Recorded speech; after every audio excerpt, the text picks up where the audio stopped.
Phantomaniacs, welcome to the newest unboxing here on the Needless Things YouTube channel. Today we are taking a look at Whiplash from the Masters of the Universe Origins line from Mattel. This one looks very faithful to the original figure. This is once again an international release, so it doesn't have the cool verbiage on the front. It's just got the multi-language burst. And then on the back, while it does have that beautiful art, with Whiplash taking on Fisto, Battle Armor He-Man running up in the background there.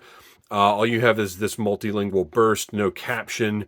Honestly, pretty disappointing. I said in the last one of these I did, I will probably avoid international carding if I can in the future.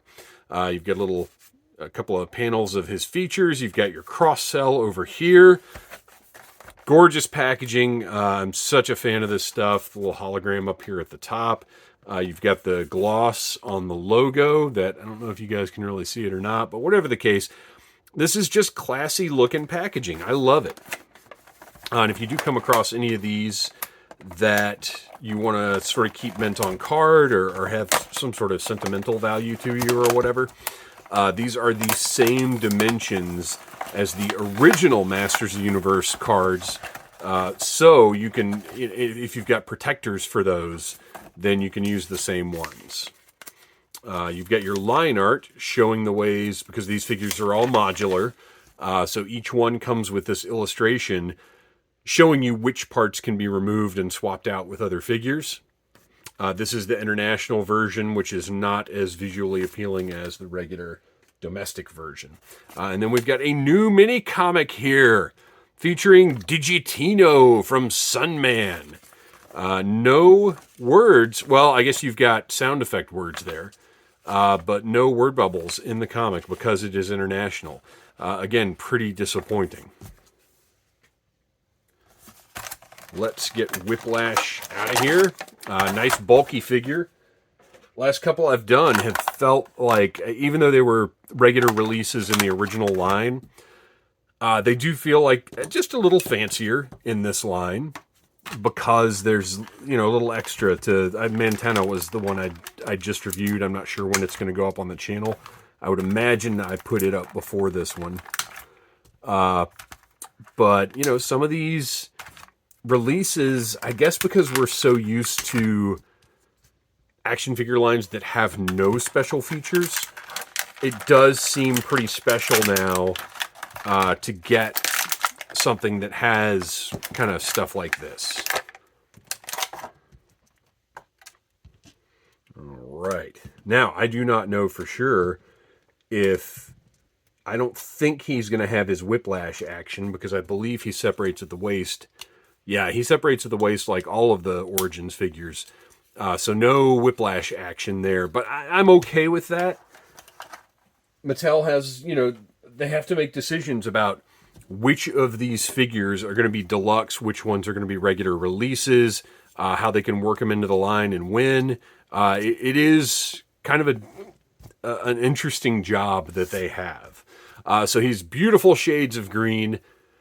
He's really, really clean looking. I love the face sculpt, the paint on the face, his weird fang structure there, the big nose. He's got kind of the green bags around his eyes, the eyebrows. Very, very 80s cartoon design head. Looks great. I like the dark blue of the feet and the trunks with the orange belt. He stands out. And there's something about the flat matte plastic that they use for these that to me just makes the colors seem even brighter. I dig that. It looks really good to me. Articulation-wise, he's the same as all these other guys. I'm not going to run down everything because there's just no reason to. I love how the crest on his head is the dark green and kind of runs down into his back. But they didn't get too fancy with it because his whole torso piece is just that dark green. We don't want too much deco because then it would spoil the aesthetics of this looking like the original vintage line. He's got his tail, which is an upgrade over the vintage line. That's going to plug right into that back peg there. And you can see what's interesting about the vintage line is this was completely sort of hollow.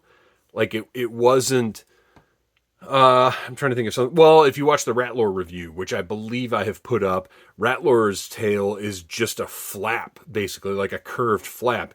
This, they've actually given it some thickness, and it looks much better. Possibly to make up for the fact that he does not actually have whiplash action. But this tail looks really nice to me. I like the way that they've done this. Let's put his legs back on. The tail is the right length for him to stand up nicely. No problems there. Totally works.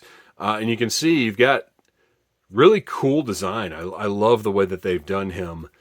It is true to the original, but definitely plussed up in a few kind of subtle ways into a modern toy. And that's what's important to me about this line. It's a fantastic line of action figures, possibly the best in the last 2 decades, but they are also all great toys. And to me, that is an accomplishment, to have made something that not only do I want to collect, that has that, that compels you to catch them all, so to speak, but also is a great toy. You don't have to worry about dropping it. You don't have to worry about playing with it. It's articulated. It's fun. There are vehicles and things. Like, it's a great toy, but it's a great collectible at the same time. You notice his spear here, a nice bright red. And it has that sort of, sci-fi spear look. That's Masters of the Universe is at its best when there's sci-fi elements blended with fantasy. Barbarians with laser guns, as it were. And you've got a cool, sort of 50s sci-fi looking spear for this guy to hold. Goes right into that hand. He's got kind of the neutral clawing hand for the left hand. And there he is. Whiplash. I think he looks great. I'm very happy to have him. He's going right on the shelf, along with this collection that just makes me happy every time I walk by it. Mattel has done an incredible job with this rebirth of Masters of the Universe. And Masterverse is out there as well, and they're doing some cool stuff, but that just doesn't appeal to me in the same way that these Origins figures do. Thanks for watching, you guys. Please like, subscribe, share, tell your friends about Needless Things, and keep an eye out for the Whiplash. Smash that like button if you like Needless Things.